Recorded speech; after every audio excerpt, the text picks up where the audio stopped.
Olá, sejam bem-vindas e bem-vindos. A gente vai falar hoje do Push Practice, que é uma das práticas principais que o sistema Built Well for Birth traz de diferencial. Então, Push Practice, pelo nome mesmo, a gente já percebe que é prática de empurrar. Mas, curiosamente, em português a gente fala do empurrar como o puxo. E aí, se você fala puxo, para quem é profissional da área do parto, ginecologista, doula, enfermeira obstétrica, pediatra, está associado àquele momento em que o bebê já está encaixado no canal pélvico. Você já está fazendo uma força notoriamente para que ele progrida e seja expulso, que ele saia, que ele nasça. O Push Practice, então, ele começa um pouquinho antes, mas ele envolve principalmente esse momento. E o que na verdade ele está se relacionando? É com aquele momento que a gente já conhece, plantão médico, né, série de TV, em que o médico fala time to push, hora de fazer força. Curiosamente, to push quer dizer empurrar. E em português, a gente pode confundir isso, né, porque push parece que está puxando. Não, em português é o contrário do inglês. Push é o empurrar, pull é o puxar. Nesse sentido, o que o push quer dizer? O push quer dizer você criar uma estrutura que vai ajudar o seu corpo a fazer a empurrada do bebê para fora. Muitas formas de descrever isso tem gente que fala notoriamente que você deve empurrar, tem gente que fala que você não deve empurrar de jeito nenhum. E a posição que a gente toma é a seguinte: é claro que o corpo faz algumas coisas reativamente. É claro que a interação do corpo do bebê com a mãe diz como e quando que essa empurrada tem que acontecer. Porém, a mãe tem uma parte ativa e ela tem escolhas de postura, de atitude e de respiração que podem preservar a energia dela por todo o trabalho que ainda tem para vir, porque claramente os últimos puxos são os mais importantes. São aqueles que concluem mais, onde a pressão é maior, mas também a conclusão está mais perto. Tem de se ter energia para essas etapas. Então o ideal é você vir gerenciando desde o início da fase latente. Então a gente não chama isso de push practice, a gente chama só de gestão da pressão. E quando as ondas de contração começam a se dar cada vez mais intensas, mais curtas e mais ritmadas, a mãe tem que saber se comportar de acordo. Então ela tem que ser a estrutura em que esse fenômeno acontece. Não necessariamente ela vai ser a que vai empurrar ativamente, mas ela vai saber se posturar, se ativar, se posicionar para que isso aconteça direito. Então Push Practice é a prática daquilo que você precisa se acostumar antes que o puxo aconteça, que as contrações aconteçam na hora do parto. E quanto mais avançado, mais perto do puxo, do expulsivo, a coisa se dá. Então quando você lê no seu e-book Gestação 100% Ativa, que é por aqui que você chegou provavelmente pelo link, você vai ver o termo Push Practice associado a um certo tempo de treino nos treinos do terceiro trimestre. O que quer dizer que você vai praticar o que a gente vai demonstrar agora por uns 50 segundos, mais ou menos, que é o tempo que uma contração de fase final normalmente vai durar, entre 30 e 50 segundos. E depois você vai ter um tempo de descanso, no qual você vai poder agachar, puxar, empurrar, levantar peso, ou então fazer outros exercícios na calma. A ideia é que você tenha um tempo parecido com o tempo de contração e descanso para começar a se condicionar a esse ritmo. E aí quando você sentir que as contrações estão chegando no dia do parto, você já está acostumado a ir se posicionando e colocando a sua cabeça no lugar para o que você vai fazer. Tem 3 alturas em que o bebê se posiciona durante a descida dele. A gente vai começar tratando dessas 3 a partir da mais alta. Então, bebê alto. No bebê alto, a gente vai se posicionar com um assento. Então, eu tenho a possibilidade de usar aqui um assento para eu não precisar necessariamente ficar em pé, mas eu posso treinar em pé sem problema, é só me reclinar, certo? Então, vai ser bom que a mãe tenha alguma estrutura de suporte, porque na hora que as contrações começarem a bater forte mesmo, ela vai ficar cansada e ela quer se preservar nisso. Quero ficar em pé, não tem problema nenhum. Se o bebê está alto, a gente vai utilizar rotação externa de pernas, e aí demonstrando com a cadeira. Essa rotação externa significa uma estabilização da pelve. Com um bebê alto isso está ótimo. Fecha o canal, mas também dá uma certa calma para que ele possa começar a girar e se encaixar. A mãe, você vai puxar os cotovelos em direção às costas, ativando as espirais, vai fazer extensão de punho, inspirar fundo com o queixo encaixado e botando pressão pelos pés.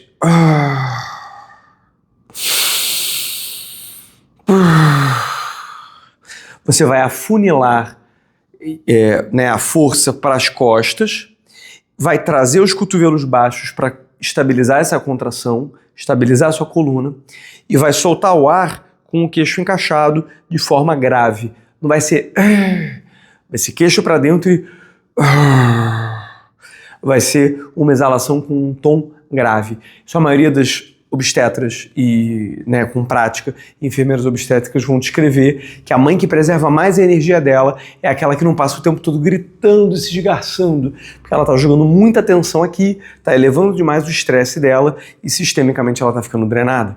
Então desde a primeira posição vai ser isso. Então são 50 segundos dessa expiração. Vem comigo, vamos praticar um pouco.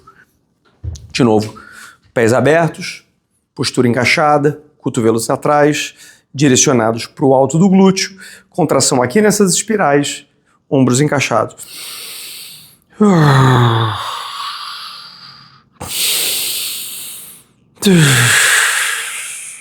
Na hora da inspiração, pensa em abrir as costas e trazer para cá. Então essa é a posição de bebê alto. Você vai, por exemplo, fazer algumas voltas no seu treino, digamos que 3 a 5, pelo menos uma delas vai ser nessa postura, certo? Então você vai passar 50 segundos expirando e praticando assim, tá?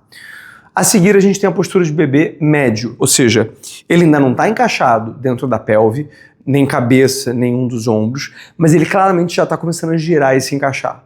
O que acontece no caminho entre o alto e o baixo, né, ou seja, o encaixe da pelve, é que os bebês em giro podem começar a pesar mais de um lado que do outro. A mãe pode começar a sentir uma pressão muito grande num dos quadris do que nos outros. E aí a gente pode ter que recorrer a algumas ideias de assimetria. Então, uma das ideias, por exemplo, é você ter um apoio. Aqui vai imitar tipo um rebozo que muitas vezes vai ter, ou então um tecido que vai estar pendurado numa argola na sala de parto. E aí essa mãe pode, por exemplo, posicionar um joelho para ela poder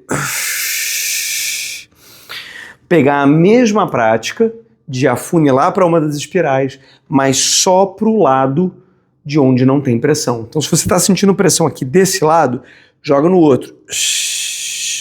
Você pode usar o elástico para trazer esse cotovelo para trás e jogar a pressão para cá, abrindo esse caminho. Então, o que está acontecendo é que se o bebê está pesando para cá, você não quer necessariamente pesar desse lado, você quer colocar equilíbrio no outro. Se você sentir que aqui está muito cáustico, né, está muito duro, você pode colocar uma almofada aqui embaixo, pode fazer isso no seu sofá, pode fazer isso numa poltrona. E definitivamente pode fazer com uma estrutura mais rígida, um batente de porta, ou até mesmo seu marido pode te dar suporte. O objetivo aqui é levar esse cotovelo para trás e para baixo, ativar a lateral do corpo.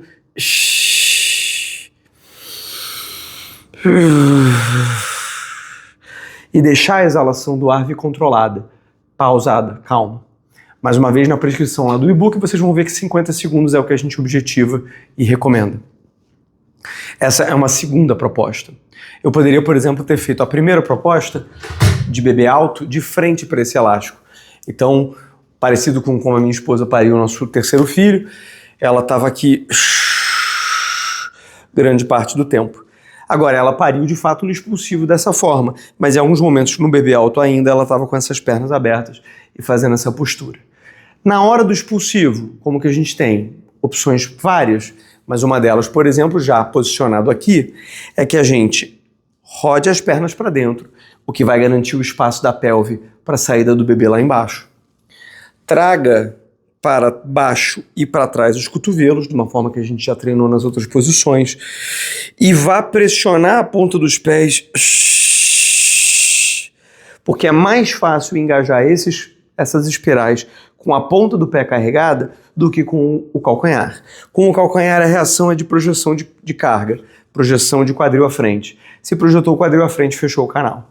Agora, se a gente pesar na ponta dos pés, não interessa o quão abertos eles estejam, puxar os cotovelos para baixo, trouxer o queixo para dentro, a gente consegue criar uma estrutura que mantenha a curvatura certa da pelve, e aí quando o útero espremer, vai ser como se a pasta de dente estivesse bem posicionada, ela vai espremer e o bebê vai ser direcionado para fora. Então, mais uma vez.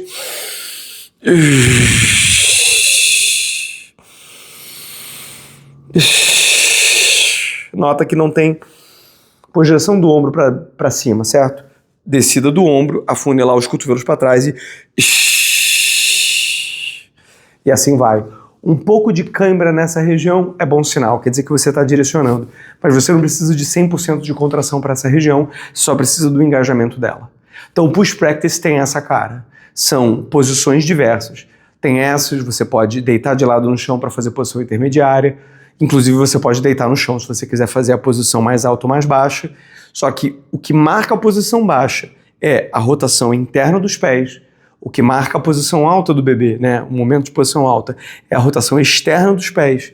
E o que marca a posição intermediária é uma necessidade de estar protegendo um lado que está mais sensível, que está mais pesado, e contraindo o outro. Quando a gente deita para a posição intermediária, quando as grávidas deitam, a proposta é que você deixe o lado que vai contrair para cima. Então, puxa, estou sentindo muito o bebê pesar para o lado esquerdo. Deita sobre o lado esquerdo, contrai o lado direito, deixa esse alongamento aqui acontecer e ele provavelmente vai sentir a necessidade de, depois dessa contração, se posicionar e continuar o caminho de giro dele. Beleza? Espero que tenham gostado. Muito obrigado.